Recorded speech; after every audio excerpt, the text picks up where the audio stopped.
Hey, my puppies, this is Melody Fletcher with Deliberate Receiving, where the law of attraction finally makes some freaking sense.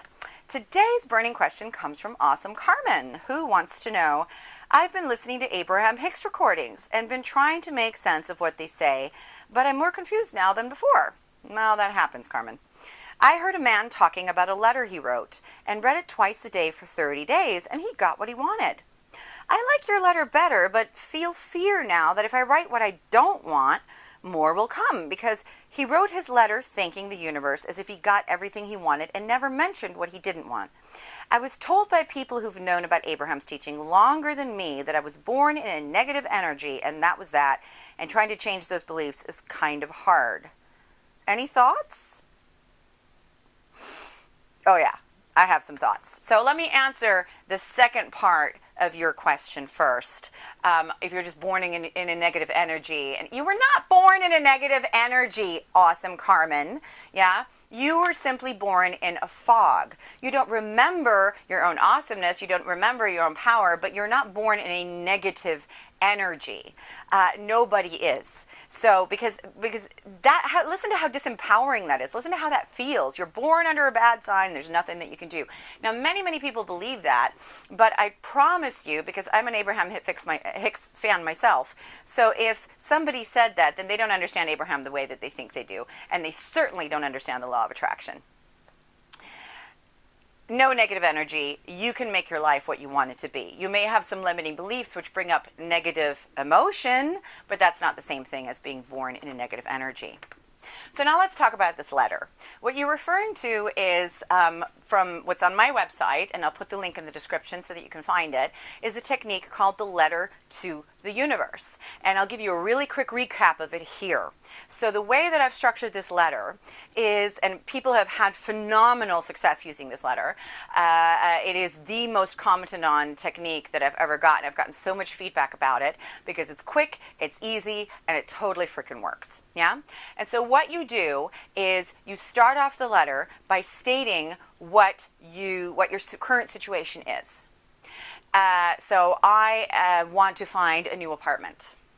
And then you state what you're afraid will happen, what you're afraid of, what's your negative emotion about. So I'm afraid that I can't find an awesome apartment at a price that I can afford in this economy, blah, blah, blah, blah, blah. And then you state what you actually want. You sort of turn that around and state what you actually want. I want an apartment that is awesome, that includes these amazing, awesome things that make my heart sing, at a price that I can easily afford, in an awesome neighborhood. And you just build it out. Now, what's the benefit of stating what you don't want? Here, do you absolutely have to do that? No, but there is benefit to using this technique, and here's why. By stating what you don't want, first of all, you acknowledge where you currently are. You don't whitewash it. Then you put down on paper, you let it out of your brain, all of the crap that you're afraid of, all of the crap that you don't want. So your mind doesn't have to keep reminding you of it and saying, yeah, but what about this? Yeah, but what about that? You get all the yeah buts right out on the piece of paper. And so now they're out. Now you don't have to worry about them anymore. But you have also stated them. You have heard them. You've listened to them. You've given them a voice. And there's great value in doing that, because often when you don't give your mind, your fear, a voice, the fears that your mind is holding on to, the fears that your mind is holding on to because it wants to protect you from what it is afraid of, from what it has been taught to be afraid of by your life experience, by other people, by the vibrations all around you that you were born into. If you don't give them a voice, oftentimes your mind, particularly in the Western world where we're very intellectual, will not let those doubts go. So when you go ahead and state them, your mind kind of goes, oh, okay, I've been heard. And then it's often much easier to surpass them. And then you've got them all down. And then what you do in the third part is you just take each one of those points and turn it into something that you actually want. What do I want instead? So you're negating each and every one of those fears.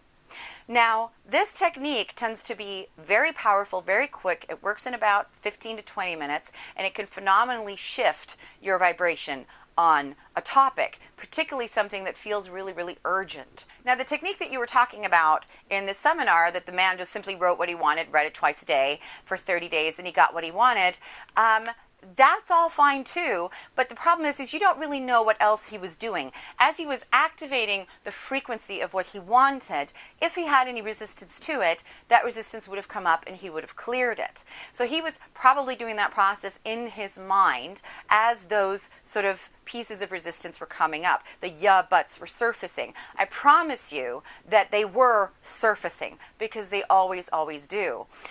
This is the danger when we're talking about techniques and giving the power to a technique and saying, I did this technique and this technique worked. If you don't understand the underlying principle of the technique and how it works, then when it doesn't work for you, you have no way of understanding why not. But if you understand why a technique works, what it's actually doing, then you don't give the power to the technique. You give the power to the process. Because any technique that follows the process will work, and any technique that doesn't follow the process won't work. And which techniques follow the process for you in this moment is a very individual thing. So it is entirely possible for you to simply focus on what you want, focus on what you want, feel really, really good about it, and then get what you want and not even really notice much of the resistance that came up if you don't have a lot of resistance. But if you have a fair amount of resistance, which most people do around the things that they really, really want, then simply focusing on what you want only gets the process started, and you still have to release the resistance. So the letter to the universe that I've developed hits those points and validates them and respects them and makes them part of the conscious process. But if it doesn't work for you, and if simply writing down what you want and reading that twice a day for 30 days works better, then do that. Be my guest. Absolutely fine. But hopefully you understand now why one works, or one might work, and why one might not work, which one to use, and go ahead and try that and see what comes up. But if you have resistance, writing the letter and thinking about it and reading it twice a day could start to bring up a lot of resistance within you. It could also keep you stuck where you are. Again, it depends on where you are, because if you're then simply trying to do that, and if in writing the letter you actually included a bunch of resistance that you're not aware of, then you're just going to be activating that, and keeping yourself stuck. This is why I developed the letter in the way that I did, because it's designed to shift your energy, and actually the instructions say at the end of it, you just let it go.